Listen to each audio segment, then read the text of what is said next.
Mga paps, usapang prepared area. Paano ba malalaman na kapag may prepared area ka na? Ito po ang lalabas sa apps natin kahit may pasahero tayo.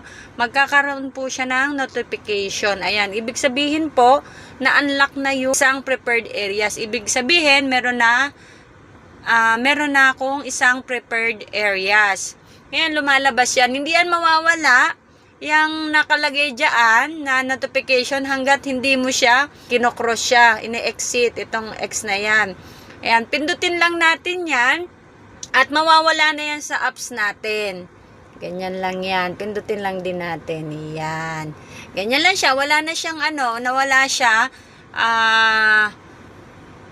Ibig sabihin, may prepared areas na tayo. Pwede tayong gumamit na ng isang dagdag na areas na gusto nating puntahan. Yung kanina, nag-notification, di ba, na meron ng na-unlock na prepared areas.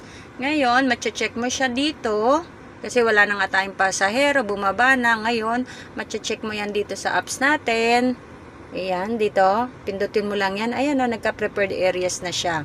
Yung prepared areas na yan, pindutin mo lang din yan kung gusto mong gamitin.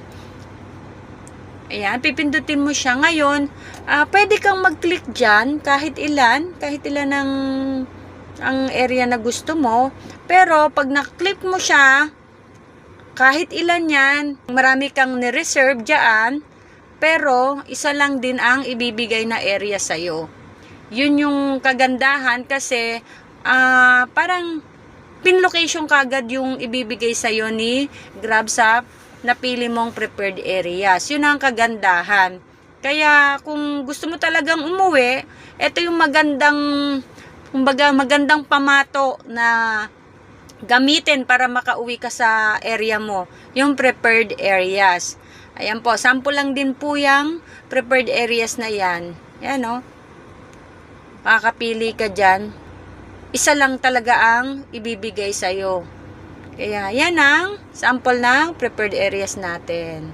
Ayan, naka 4 hours and 21 minutes akong online sa prepared areas. Kailangan talaga maka 4 hours ka para magkaroon ka ng isang additional na prepared areas.